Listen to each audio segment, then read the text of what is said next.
You're on a GLP-1.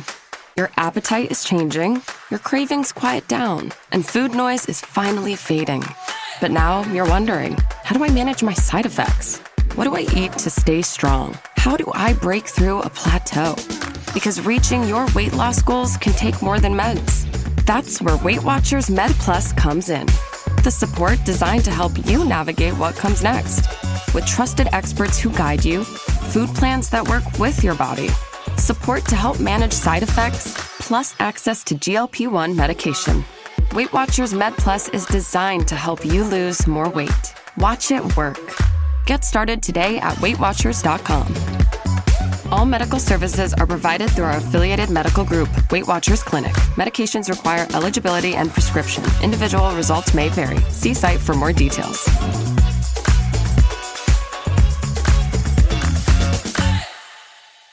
Hashtag no music, no intro. We are back. The Saints Block Party podcast coming at you, brought to you by Precious Works LLC. Any business website needs, reach out to our guy Bajan. He will get you going.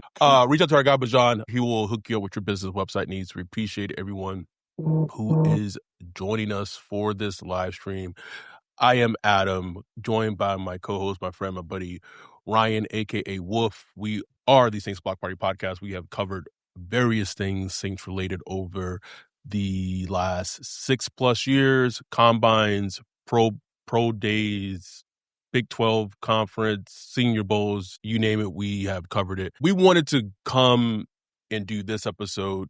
We're going to try to keep it pretty abbreviated because we have a lot coming down the cycle these next 2+ weeks. But we didn't want to have this gap where we're having podcast episodes on where we have guests on and not addressing recent Saints news that has happened post-draft. So we wanted to have this episode to discuss the undrafted free agency class that the Saints signed post-draft, and I would say even the bigger news of their free agent additions. We talked about it during our Patreon only episode of what happened in the draft room, of them signing Anthony Jennings, linebackers, kind of hybrid linebacker, edge rusher from the New England Patriots, who was a free agent. And then recently, as of yesterday, signing cornerback Martin Emerson Jr., played with the Browns, was drafted by the Browns, missed all of last season, I believe, because of a torn, was it Achilles? Yeah. And so we going to talk about that, going to talk about the undrafted free agency class, but I wanted to just, as we are now almost a week away from the first round of the draft happening last week, now that you've gotten about a week to sit with it, take it all in, contemplate, look at it, like, okay, all right. And this is, and obviously this probably is not the team that's going to be like the 53 and things like that, but I mean, for the most part, like, this is the team. There may be some tweaks here and there when cuts happen, maybe additional someone they may pick up in after cuts happen. But this is essentially the 2026 Saints, and these are the Saints that are going to be playing on Sunday. Overall, shout out to our dude, Chris, $50 super chat. Much love, Chris, bro. Real, man. Love that we got to finally see you in person. Hell yeah, hang out with you. So much love to you, brother. Him and my wife was just chatting it up on us, bro. I'm like, bro. That's what our community is, bro. Like, I you just love it, bro. I love it. What are your reflective thoughts about a week since the draft has passed? Man, I was thinking today, I was like, man, what have the main thing we've been complaining about for years now, and not the juice, but the inability of the Saints to self-scout. Like, just, they're just always off. It's like they would make moves, and it's like, what? Like, what? Why are y'all doing that? Like, it's always some off-the-wall stuff that you got to think about hard, like, make sense of it. That's but why this offseason is just like, they've been just on it, bro. Like, it's unbelievable when you think about it, man. You would have thought, I say this with some hyperbole, but you would have thought, like, this offseason that we was running the team. Like Wolf and I was on airline, bro.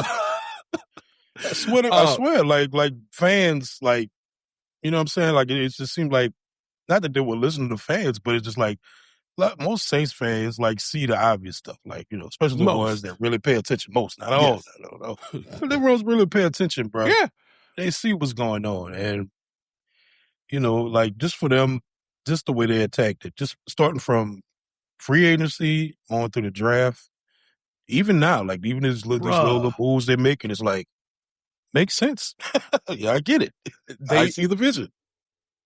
I don't know what it means in terms of how it's going to factor into wins and losses, right. But just the thinking of it is so just like a competent franchise where it's like, okay, we wanted to address the secondary position in the draft. They weren't able to. If you want to know why, listen to our What Happened in the Draft Room episode. It's on Patreon, patreon.com/LanceBlockParty, or if YouTube member, it's on the YouTube member. It's only for Patrons and YouTube members. Also, please like and subscribe if you're watching right now or listening. But it just came across was like, okay, well, we wanted to address a secondary player in the draft. We weren't able to get a secondary player. Boom, pivot plan. We wanted to address, edge rusher potentially in the draft. They wanted to trade for Kayvon Thibodeau. That didn't work out, so then they pivoted from Kayvon Thibodeau to Tyree Wilson. Oh, there's this Anthony Jennings who's out there who's like, oh, well, we didn't like let's add another piece to our deep. Like, it is just like there's these plans that they have, and there's then these like backup and contingency plans where it's like, well, goddamn, this. Goddamn.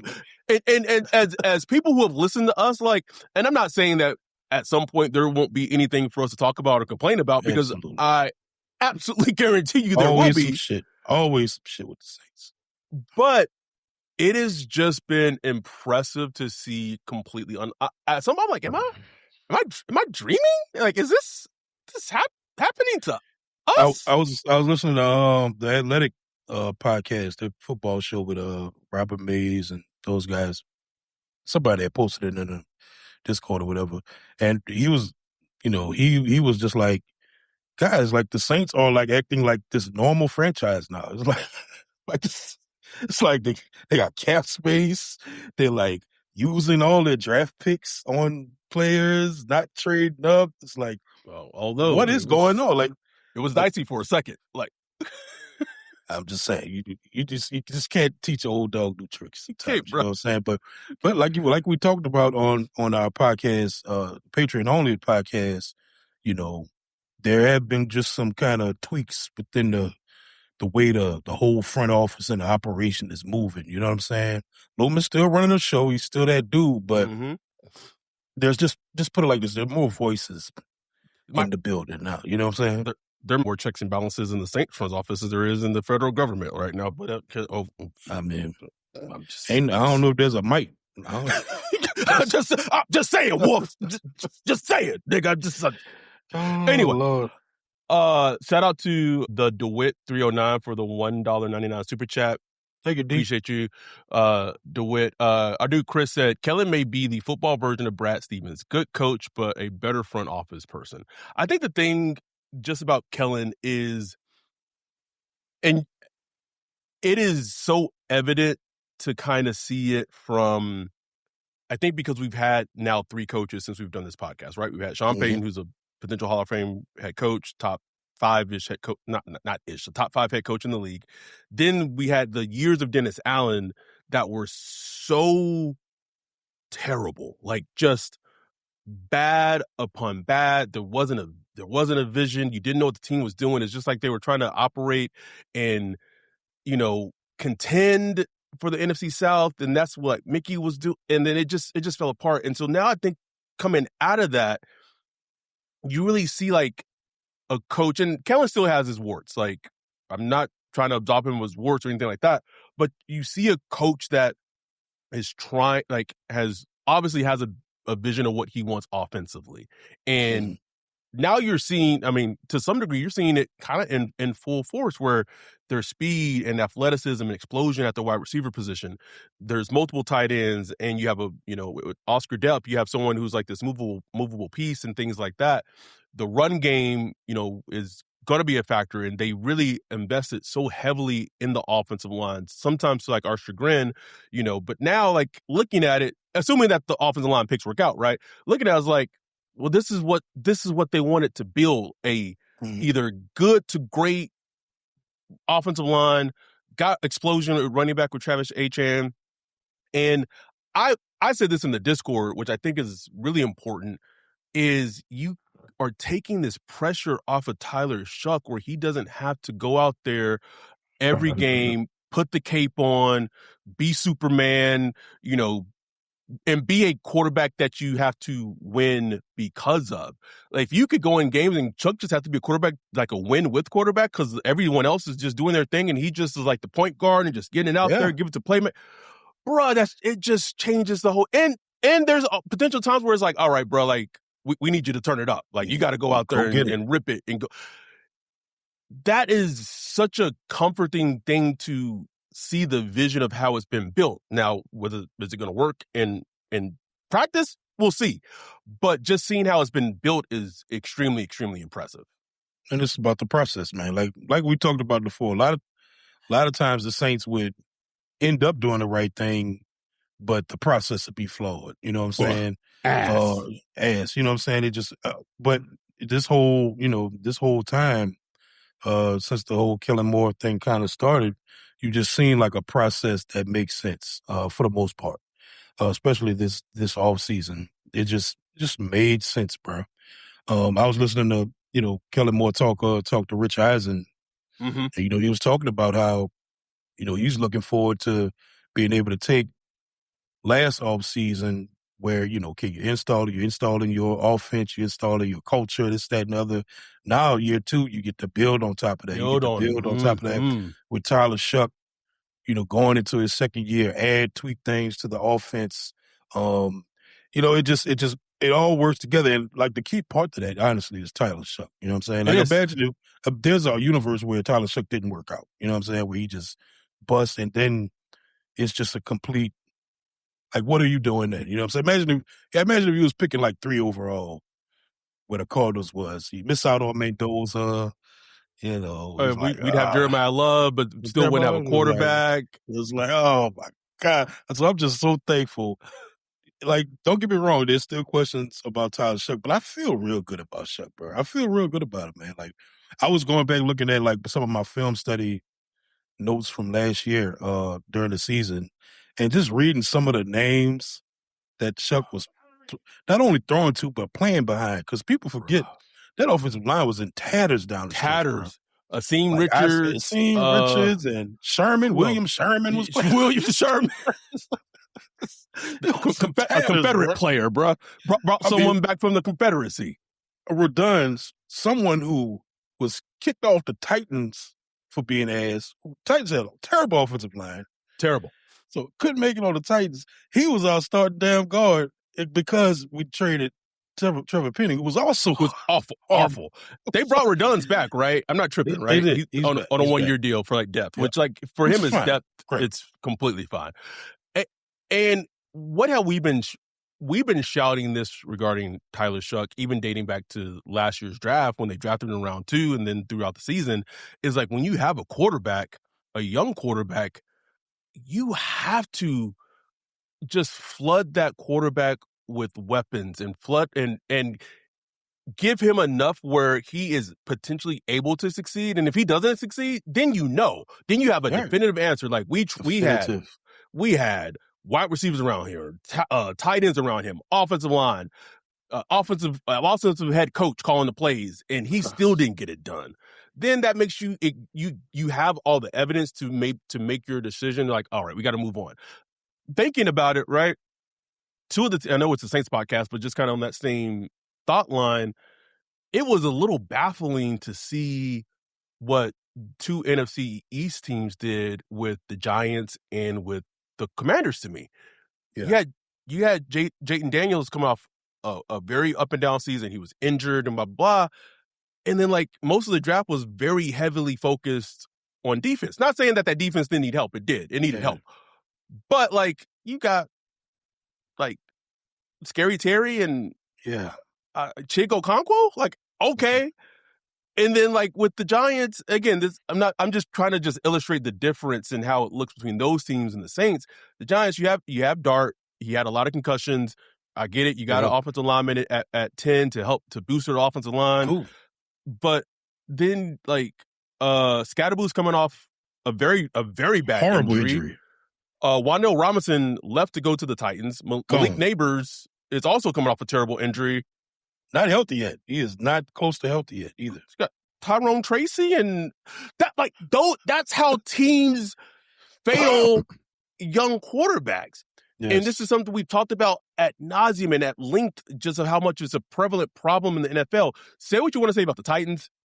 You can call them drafting Carnell Tate a reach, whatever. Don't care. They said, we know we got our quarterback. And we saw that Cam Ward, Tyler Shough game was, you could see it. Like I wish we played the Titans more so it could be like a little, like a little rivalry, rivalry or something. Yeah, right. Like, well, this is nice right here. Like they was going at it for some young dogs, bro. And it's just like, whatever you want to say about Carnell Tate, they recognize, man, we got to help out our quarterback. We got to give him a reliable weapon that he can be successful. So all that to say, it's just so refreshing that the Saints are doing this for Shough, because worst case scenario, if he's not the guy, and hopefully he is, but if he's not the guy, then in theory, if you have to draft one in 2027 or whatever, the infrastructure is already built. Like you just got to all right, plop them on in. Plop them on in. That was the point. Robert Mays and those guys was making the same point on The Athletic. Like you want to know you emphatically made the push for him to succeed. You know what I'm saying? And if he doesn't, you know the reason. Like the reason is, okay, he failed on his own merits. It wasn't because, we got to get an offensive line around. Oh, we got to get him some more weapons. We need a run game. No, theoretically, all those answers are there. You know what I'm saying? Obviously, depending that they work out, down the line. But then you'll be able to make a true long-term evaluation on is he the guy or just a guy? You know what I'm saying? Because I think right now you could definitively say, okay, he's a guy who could play in this league. No question about 100%. it. Yeah. You know what I'm saying? But is he the guy, top 10, top 12 quarterback, a guy that could, compete, maybe get better enough to be like a top 6, top 5 quarterback? We can't say that stuff right now. And I know our Saints fans, like, slow your roll. We got to play let me get some good defense. I want to see Kellen Moore get some good defense and some more good coaches. You know what I'm saying? And you know what the crazy part of you saying that? Mickey Loomis said the same thing in the pre-draft presser, same thing, bro. Like, he literally said the same thing. Like, I've heard him say that multiple times this offseason. Like, he has. It was 10 games. Like, let's slow your roll. Like, he's just like, whoa. It's funny because even though he's saying that, I don't know if he believes that. I think he's saying that because that's what Kellen Moore is kind of funneling to him of like, right. Whoa, buddy. Just calm down a little bit. Calm down. Let me get caught up on the chat. It takes time, man. It takes time developing a quarterback, man. That's a good question. I'm going to get to that. The DeWitt 309 said, to watch Adam and Wolf this happy after a draft lets you know they appreciate what the Saints are doing. Absolutely. Bro. We absolutely do, bro. Listen, and that's always the thing about our brand is when we feel that they're doing well, we are out in front about it. When we feel like they're not, we're out in front about it. Like we keep that same energy no matter which way. It like we just keep it. We're not contrarian or nothing. Nope. Just who we are, Our dude Sherm said, how much will missing the Alante role player hurt Saints, and who is a player you think can obtain that position? Man, I don't know, bro. I don't know. It is a gaping hole for me, bro. Gaping, bro.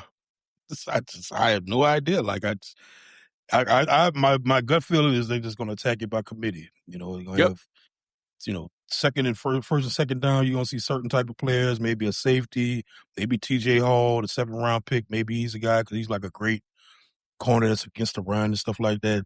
And third down, maybe you put Raleigh in there or Emerson. I don't know, bro. Like they might still have a move in them before we get there. I don't even know.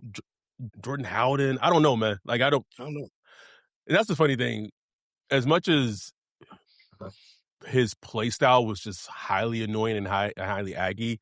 Like those snaps need to be replaced, and they have not. Yeah. They haven't replaced them. Jeremiah Cole said it hurts, but we just picked up another corner free agency. Can't have stars ever at every spot. Yeah, we're gonna get into that. Nighthawk. So this was the thing I wanted to get to. Why is Mickey talking about AK like he's a free agent? It's fascinating, bro. Was it on the radio he made those comments? It was the Yeah, radio, he was right? on Sirius XM, I think. That's what it was. Adam Machine. His comments about AK has been so, like, he doesn't say anything, but he also says a lot in those comments. And it really feels like he to the question, like he does talk to him like he's a free agent, like about he's a free agent, like he's not on the team. Yeah. It's like, I listened to him, he talked about Cam and AK. With Cam, it was like, look, we want him to retire as Saint. We're going to work something out, blah, blah, blah, blah. But then AK is like, well, we still got things to figure out, It's like talking like a couple that's broken up, like they're split up or something. And it's like, oh, that's just fascinating. He's talking like that. AK is under contract. Like there's no, yeah. They already made the little restructures or whatever. He is under contract. So I do know, I don't know. I was told that, this was like almost maybe like a month ago, or at least like 3-4 weeks ago, that AK didn't know if he wanted to continue like playing football. Like he was enjoying the offseason. It was going fantastic for him. So like he hadn't even had a decision if he was going to, essentially resume playing football. So I would lean to guess that is part of the equation. Yeah. I don't know if there's been, and again, if I knew, I would say, and that's the thing about me, if I know it, I'll talk about it. If I don't, I don't. So this is speculation. I don't know if there's been any type of conversations with like, hey, if you decide to come back, we want you back, but you're going to be more in the RB2 role. So that contract you getting, like, are you going to like take a pay? I don't know if those conversations have been brought up. That I don't know. It wouldn't shock me if they had, but it's just very unclear of what's happening with him and his future on the team. And I would like some clarity, hopefully soon. Rookie minicamp is next Friday and Saturday. Then a couple of weeks after that, you're gonna have OTAs and real minicamp and all that stuff. I'm hoping, and usually AK is not in the building for OTAs anyway. Like nope. But then he usually comes for like the main minicamp.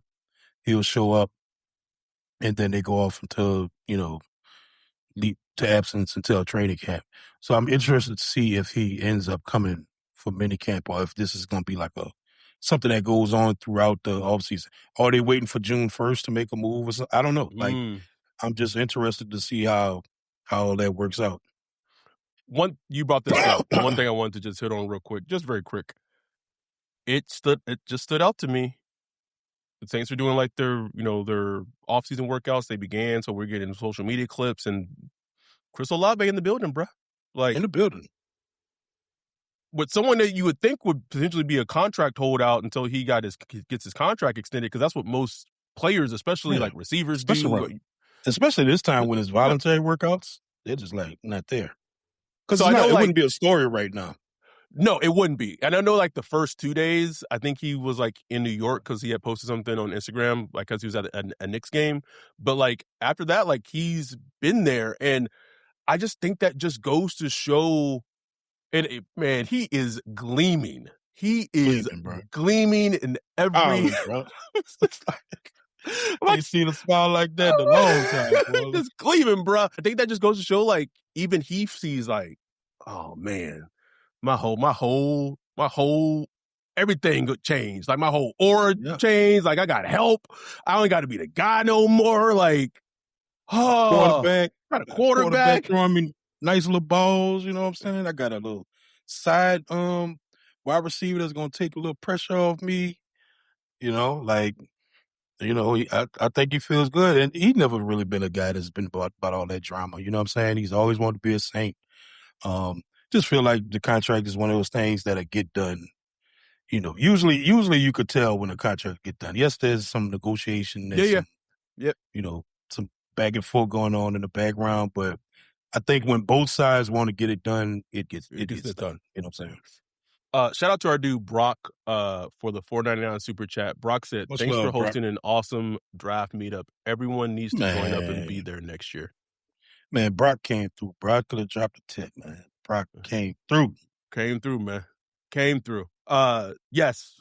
If everyone listening, I think we had close to about 25 people at this last year's draft meetup. We want to have close to 60 at the big meetup this year during the season. Patreon.com/Slinks Block Party or become a YouTube member starting at as low as $4.99 a month. Our girl Arika said, "Love this podcast." Thank you, Arika.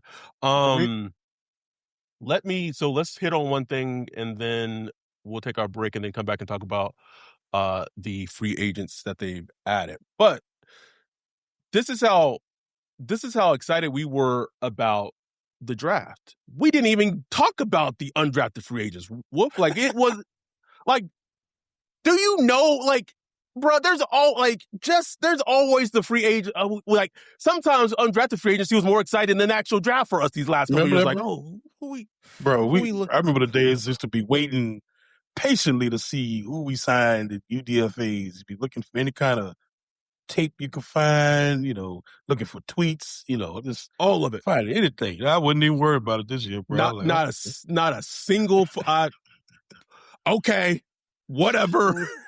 But their undrafted free agent class. So they signed C.J. Donaldson, running back from Ohio State, Cody Hardy, a tight end from North Carolina State, Deshaun Jones, cornerback from Alabama, Jeremiah McClendon, cornerback from Southern Illinois, Keyshawn Silver, a nose tackle from USC. What are these names? Javier Suggs, D tackle from Wisconsin, and Alex Wuzlager. Bro. A tackle from Kentucky.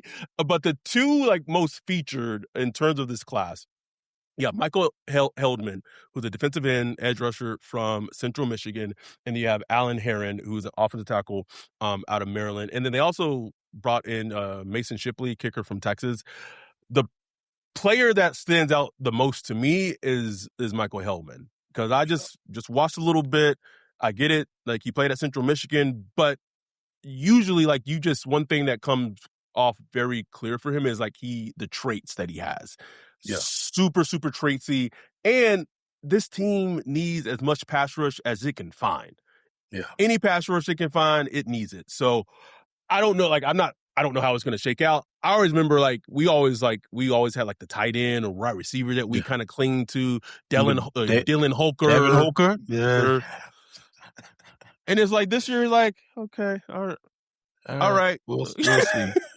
But what are your thoughts for the undrafted free agents that they signed the contracts? Nah, man, cool. Obviously, I think the defensive side needs as much help as it can get.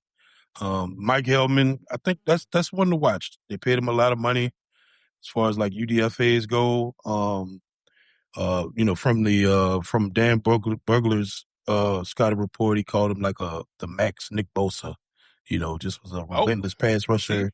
So you got something in him? Got a little look at him, bro. He looked like MAGA in him? He looked like it, Brian.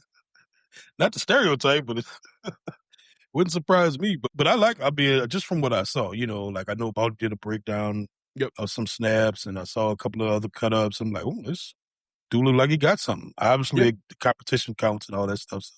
So, we'll see. We'll see, man. You just never know with these UDFAs. I remember back in the day, Junior Gillette, boy, I remember we signed him and he had his little mixtape / highlight on YouTube, boy. Everybody was just hyped up. Man, he was doing backflips and shit. We're yeah, Junior. Alex Herron, I think he was the most highest paid UDFA that they paid. He's a tackle out of Maryland.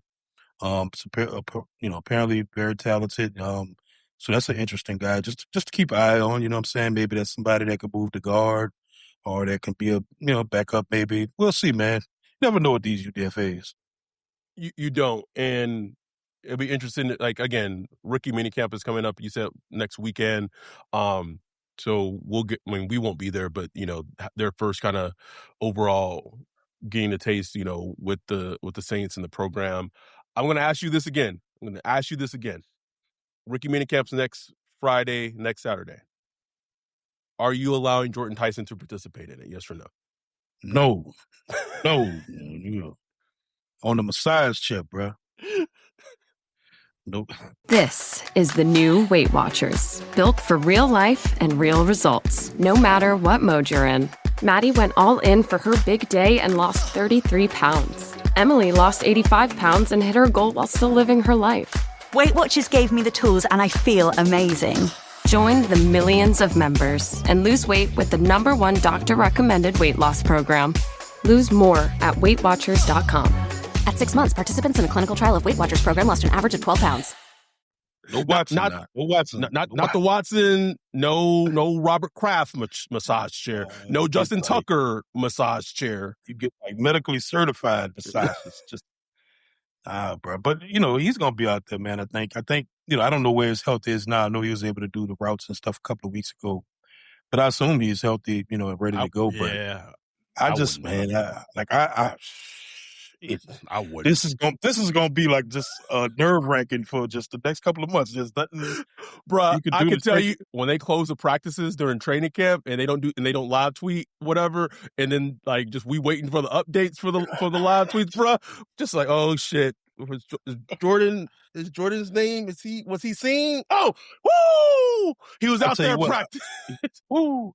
I'm telling you, I'm gonna let out a sigh of relief. Like once all this offseason over with and there are no Tyson pulled whatever. Oh, bro, I would.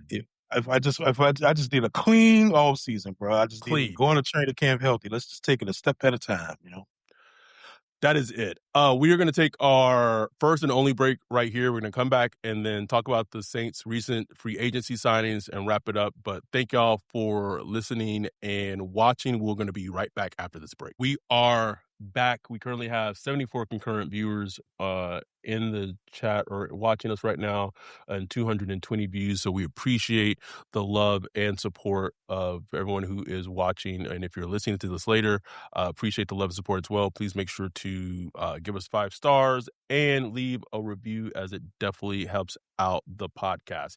So I was just taking a look at the prospect matching list. TJ Hall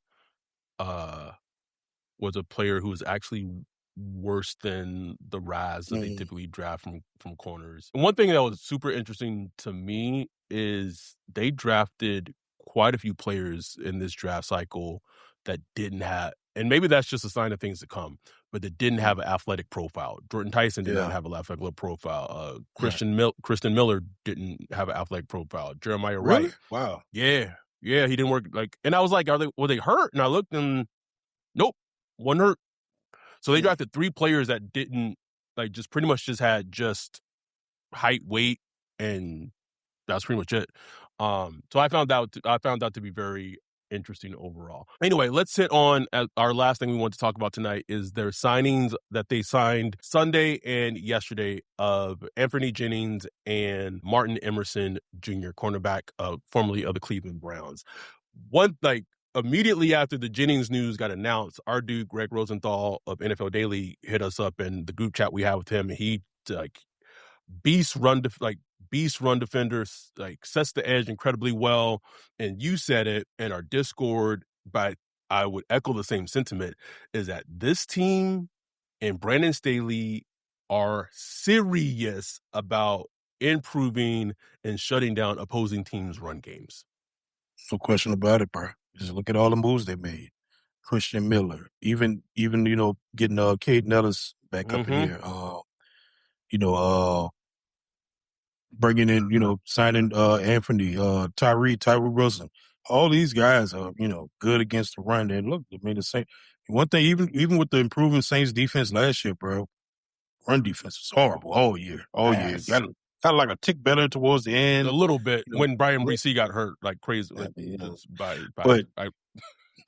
was still bad. Like we knew, like every game, it was like, oh shit, we about to get they about to run on us. You know what I'm saying? And then, hopefully by the end we'll be able to, just make it out. But they needed to improve that. Like they needed to improve that. And the thing about stopping the run is, once you commit to it, you can actually do that. You know what I'm saying? Like you could spend a little money and a little resources to actually commit to stopping the run. It's hard to find like great pass rush. Like even It is. like it's just hard to find. But like stopping the run, you could actually do that. Like you could actually find the players to do that. Those guys are out there usually. Anthony Jennings, like I didn't even know he was out there. Just wasn't. No idea. No idea, bro. Just chilling. You know what I'm saying? And it just after the draft. provides a little pass rush as well. It's not like he's no pass rush. Like I put up some of his all 22. I wasn't about to do a deep dive, but I just wanted he's a player I'm not familiar with, so I just say let me just see what he does. And he's like a nice, solid rotational piece. You know what I'm saying? Yes. Strong. Like you watch him, he's strong, bro. Like he's pushing that pocket back. Especially at the point of attack. At the point of attack, you know what I'm saying? He's not getting moved at all. I'm like, oh, this is like an actual nice addition. Like this is not like a throwaway guy. They signed they signed one and drafted both two players that have very similar profiles to some degree, right? What is like the scouting report about Kristen Miller in terms of like the positives? Stout, doesn't get moved, pushes the pocket back, disruptive. So now you have two players on the defensive line that's their calling card. So it is. So the hope is you're able to shut these teams run game down, and you're putting them hopefully in advantage situations for defensively where you're in there. The offenses are in 3rd and 11, 3rd and 12, 3rd and 13, 3rd and 14, and you're hoping. Can we not play like 15 yards off then? Like, we can't ask for it all. And you're hoping, all right, we got them in an advantage situation for us on 3rd down. All right, Chase Young, go do your thing, baby. Go turn up. Like that's the hope and expectation, hopefully, of how they're doing it. But another signing that they had yesterday, very interesting, is Martin Emerson Jr., cornerback who was a free agent, tore his Achilles, missed all of last season. So, but before that, he started 17 games for the Cleveland Browns as a boundary corner. Yeah. So you're getting a corner with starting experience, and the question then becomes, one, obviously you have to see, like, is he healthy? Is he, like, fully bounced back and what have you? But he's a bigger corner, too. I believe he's, like, 6'2". And let me put the graphic up. But if he potentially is an addition that works out for the team, then you're like, man, how does that cornerback room shake out? Yeah. No, it's a good question, man, because you got Kool-Aid, you got Quincy Riley, who the hope is, he takes like a second-year leap and kind of, so because he looked, he played really well as a rookie last year, but, he was a rookie cornerback, so he had his good days and he had his bad days. So you hope he takes a step forward. Then you got Martin Emerson, and watching Martin Emerson, I just watched one game of him on all 22 yesterday against Dallas, and just from everything I read and saw, he's primarily an outside corner. Like he played, a couple snaps inside, but he was an outside perimeter corner on the right side. That's what he did.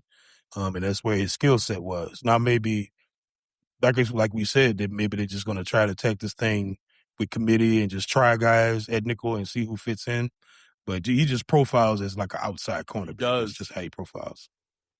But if they potentially were able to get a cornerback in free agency coming off an injury that may be like either a full-time starter or part-time starter for you in the secondary and plays decently, that's a steal of a pickup in free agency. A steal of a pickup.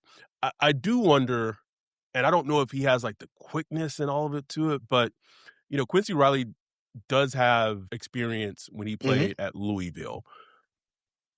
Obviously, it depends on how Emerson looks in training camp and what have you. But I wonder if they have potential, like a vision of, man, how about if Emerson works out on a boundary corner, we have Kool-Aid on a boundary, we can maybe slide in, Riley as a slot. And I'm not saying that may be the answer or whatever, but I do wonder if that's in Brandon Staley's mind and thinking of how to deploy these guys, because they have options out there. Yeah. Right. It's gonna be interesting, bro. I'm just fascinated to see how that whole battle just shakes out in camp. Obviously, with Emerson, he's coming off Achilles, so you got to see where his health is. But that Achilles injury, I want to say, happened in July last year. So he's by training camp, he's gonna have a full year of healing.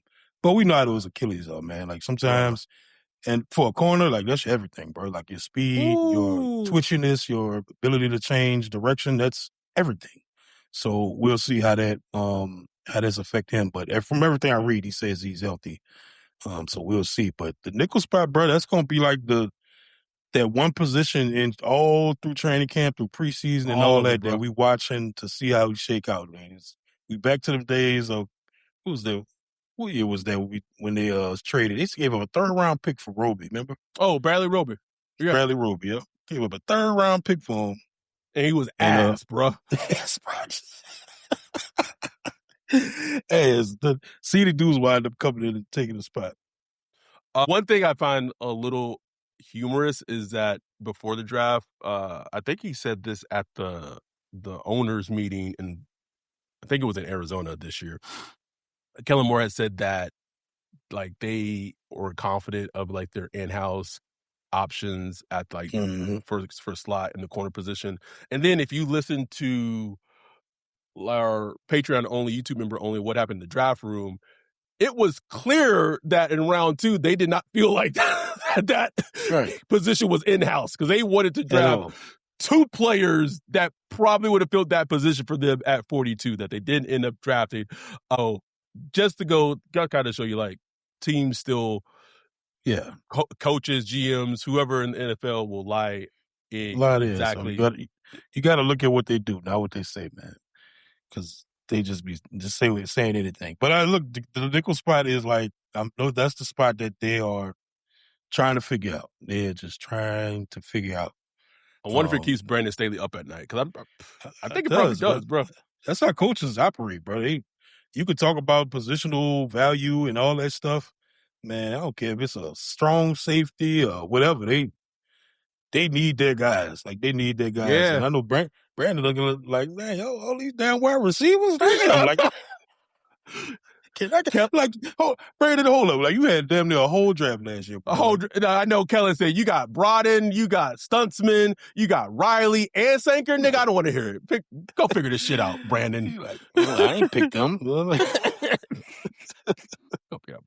Let's catch up on our chat as we wrap things up. Alfred Andrews said, we got enough running backs to keep legs fresh in the game, which would be beneficial throughout the season. It would be, because we saw very quickly how quickly that running back room got decimated last season.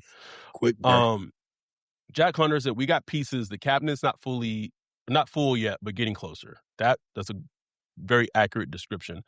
Jeremiah Cole said, we didn't draft a washing machine first round. I'm happy for once. Our dude Vanderbroski said, I wonder if Riley slides inside. Yeah, we already kind of talked about that. Pammy Whammy said, well, we all know who the training camp MVP will be, Mason Tipton. Mason Tipton might not even make it to training camp at this point. You might not, bro.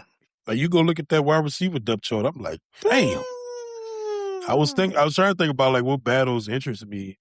It's not the Spices battle, but I do think like Kevin Austin Jr. versus Polk could be kind of interesting because they should feel like similar roles. Yep. And Kevin Austin did, like he came in and did some nice things. Yeah. They like him, you know what I'm saying? Shough likes him, Bradley likes him. But Polk been doing everything right this offseason from what I hear, but we're gonna show out, bro. And see who can get it. But it's gonna be some tough decisions. Like, how many wide receivers do they carry? Do they carry 6 like last year? Do they carry 7? Because Brown, who potentially might be a kick returner. So you got Olave, lock, Tyson, lock, Bryce Lance would consider a lock. I would say for the most part. Valet, lock. I'd say lock. So that's 4. I would say for Valet not to be a lock, that means everyone underneath him had the most insane training camp like ever. Yeah. Like everyone balled out in training camp. So I would say like if Valet is healthy, he's a lock. Like, you know what I'm saying? If he's healthy, he's a lock. Then after that's 4. Then after that, you got, Polk, Trey Palmer, Kevin Austin, Tipton, Bub Bub Memes, Ronnie Bell. man. The Canadian guy, I forgot. I was actually kind of interested to see him. I ain't worried about him now. Old news, bro. Like old news, bro. We don't see. That's what happened, bro. We get a little taste. We get a little taste, bro. We haven't seen one fucking snap, and we just like this nigga out here. Why we don't worry about him? So what's the last thing I want to say is it's just interesting, like the news of K'Von Chason of like not turning down money for the Saints, like came out today or yesterday, and it was like going around social media. And bro, we talked about that a month ago with our Discord, bro. Yeah. Like so, but yeah, like the Saints did offer him a contract, and he chose to sign with like the Commanders. Like that isn't news. That was something that I had reported in our Discord, but like it came out, I guess to everyone today. Anything else? Jeremiah Cole said they may trade AK or Cam for a corner, unfortunately. Cam is a free agent. What are you talking about, buddy? They gonna sign Cam and then trade him. Okay. All right. That's my signal to one quick one though. You talk about training camp battles for just battles. I don't even know how much this is a battle this is gonna be, but I hope it is. Cesar Ruiz and Jeremiah Wright.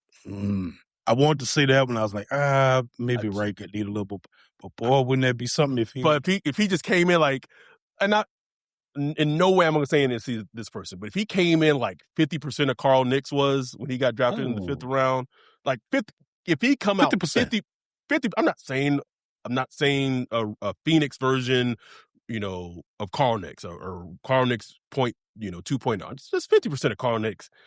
Then it's like, okay, because the team has shown you that they are like at their wits' end with Cesar Ruiz. Yeah, man. But like also they don't have much depth behind McCoy either. I mean, I know they got Simpkins. Yeah, he ends up being a backup. It's like, damn. Like, do they keep Cesar because he can play center theoretically? I mean, he's drafted as a center, but will they use that logic? Like, he can switch to center, or he can move right at guard, or something. I don't know, bro. I have no idea. We're gonna be stuck with Cesar another year, bro. It just feels that way. It feels that way. And then he working his ass off with Teron Armstead. He focused, man. He coming in on a mission, bro.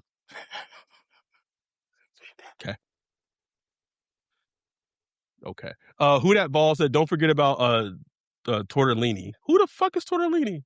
Tortellini.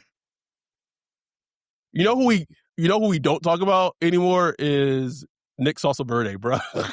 Bro, out of here, bro. Out of here, bro. We are done with that era.